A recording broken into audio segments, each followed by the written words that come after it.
This takes place in the first year of Batman's return to Gotham in the New 52 timeline. He came back hoping to stop crime, but found crime had evolved with the Red Hood gang. He did manage to stop them, but then something new started. A man calling himself the Riddler turned off all of the power within Gotham and challenged Gotham to defeat him.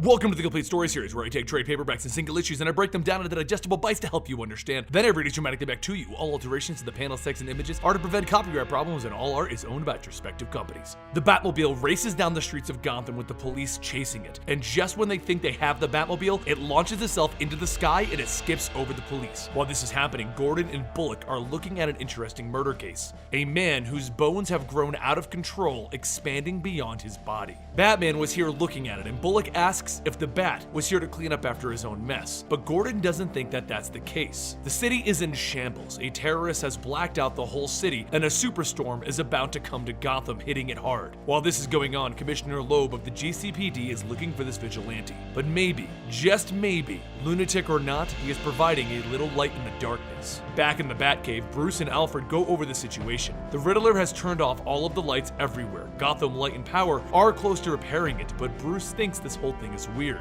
There is something wrong with this. The Riddler considers everything a riddle. What he just did to the city is yet another riddle. Riddler wants them to turn the power back on. While this is going on, Bruce is already looking at the individuals that died by the bones expanding. It's a formula that Wayne Enterprises was developing. The idea was that bones would instantly heal if any broke, allowing soldiers to push on if needed. But the version being used forces the bones to grow radically out of the subject, ripping them apart from the inside out. With this knowledge, he climbs out of the hole in the ground which leads to the Batcave to come face to face with Jim Gordon. He asks Gordon what he needs, and Gordon says it's good to see him back in town. What he did at Ace Chemical was brave.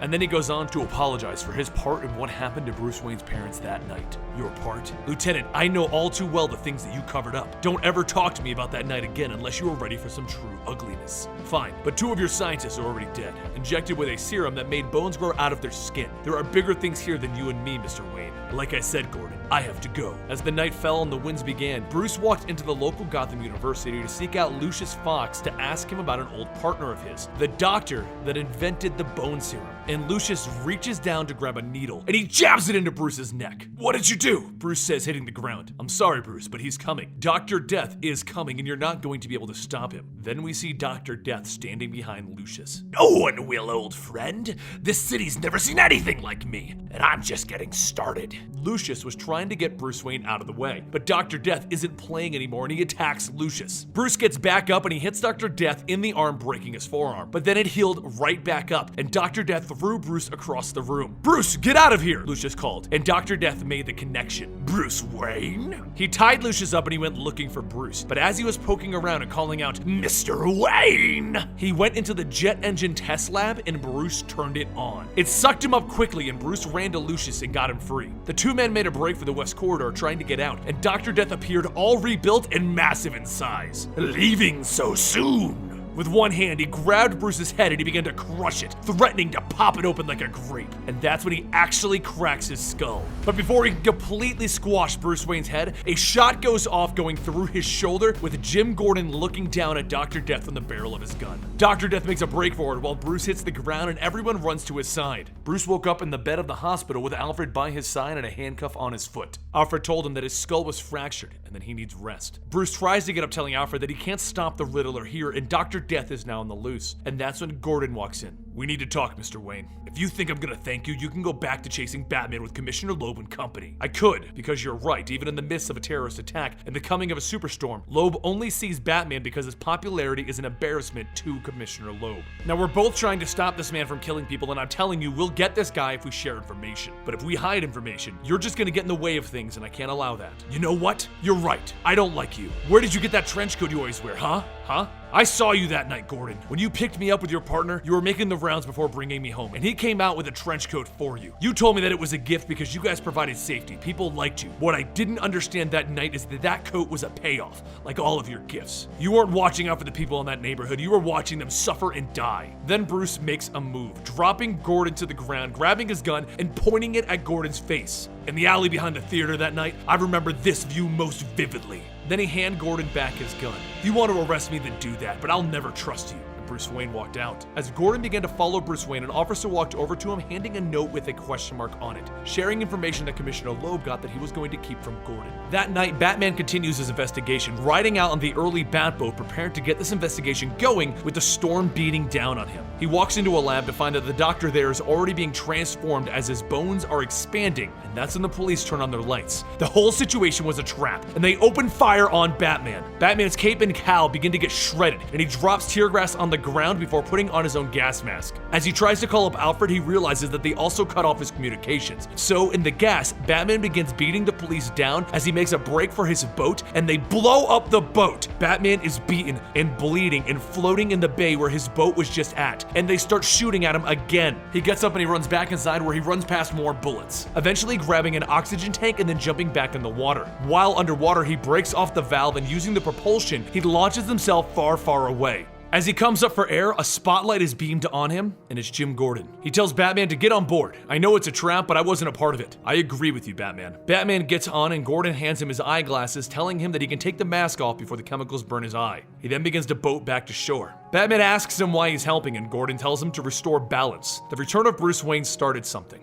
He explains that he met Bruce Wayne when he was a kid, and they brought him back to the station for his parents to pick him up. His partner and him went on their normal rounds while Bruce Wayne was in the back seat, and he saw him get a trench coat. But it was only his third week in Gotham. He was hopeful of how good things could be here, but shortly after that, he walked in on the police force and Commissioner Loeb putting down bets on a dog fighting ring. They invited him to join, but Gordon told him that this was wrong. It was against the law. So they put Gordon in the pit to fight those dogs, and he won. After that day, he did things his own way, the right way. The police force sent his daughter a Rottweiler as a reminder that they'll always remember him. So he wore the jacket to remind them that he'll always remember what happened. As he comes to the end of his story, Batman tells him to stop the boat as he gets off, and Gordon sees that he was about to hit the docks. Later that night, Batman figures out where Dr. Death is, and he goes in to investigate. Alfred is confused. Why would Dr. Death be in the catacombs beneath Gotham? So Batman explains, you said yourself the deposits in the bones were too old to be identified, and in the catacombs they are so old that no one can identify them. He digs around until he in fact does find a lab, and it is here that he finds the horrible truth. Dr. Death isn't doing this for revenge. The killings are a smokescreen. He is actually making a doomsday machine with a plan to take over the whole city. In just hours, he'll bring it to its knees. Dr. Death, sir? Alfred asks him. No, Alfred. The man he's working for. Nigma! Nigma is behind all of this! Then the computers come online. That's right, Batman. You've been making quite an impression on the city, but I'm afraid I'm about to make a bigger one. Nigma, listen to me. Thousands could die. That's my whole point, Batman. The world is dying. The seas are rising. Resources are dwindling, and the powerful are getting more so. We all feel it. We all know it. The only weapon against the tide is intelligence. Then a wall explodes, and gallons of water begin to pour in as Nigma continues. Unfortunately for you, Detective, you weren't smart enough to cut it this time. The water begins to rush over Batman, carrying him away and burying him in the water and the bones that they wash up. But eventually, he breaks out. It didn't defeat him. Meanwhile, back on the surface, the storm is raging hard, and Gordon is trying to get people to safety when everyone sees a massive blimp break through the clouds. They ask who it is, and the response is simple. It's the goddamn Batman. The Bat Blimp, sir. Really? Work with what you have, Alfred, Batman tells him, smirking. Lightning goes off around the blimp and it begins to damage it, but Batman has a goal, a giant weather balloon with a big question mark on it. The lightning takes out multiple engines on the Bat Blimp and his blimp begins to fall down to Earth, but Batman knows what he has to do. Alfred tells him no, it's too dangerous, but Batman tells him, I can do this. He then leaps from the blimp, bridging the gap between it and the balloon so that he can fire his grappling gun. It lands on the balloon and he crawls up to it to come face to face with Dr. Death. Meanwhile, Gordon has tracked down Nigma to Philip Kane's old office, and as he walks in, he finds Nigma with a string tied around his finger. As he puts on his hat, he lets the string go. A giant rock falls down near Gordon, allowing the Riddler to make a grand escape. Back up on the balloon, Batman is battling with Dr. Death, telling him that he has to stop this balloon. If it goes off, thousands will die. What about the millions that my work will save, Batman? What about them? He's using you, Death. Batman tries to tell him, but Batman sees the argument is pointless as he tries to use the jammer, but Dr. Death knocks it away, and it begins to slide on the ring towards the edge of the balloon. Batman shouts, no! And he manages to grab it, but Dr. Death grabs him. So Batman's had enough. He begins blocking all of Dr. Death's punches, breaking Death's arms and wrapping them around the railing so that he'll grow new bones, imprisoning himself. Batman then snaps off one of Death's new horns and walks walks into the control room and he begins to tear it apart with the bone of Dr. Death. But Dr. Death is perfectly fine with broken bones, and he breaks his own bones to free himself. He then charges in, stabbing Batman in the chest. But Batman got an explosive on the computer console, so the whole thing explodes, throwing both Dr. Death and Batman back onto the walkway. Batman then watches as Dr. Death walks out, his newly formed bones finally killing him. Seeing no hope for the Doctor, Batman hits the ground, finally taking a breath. But beneath him in the city down below, the Gotham Electric and Power Company is finally getting the power back on, and the grid lights up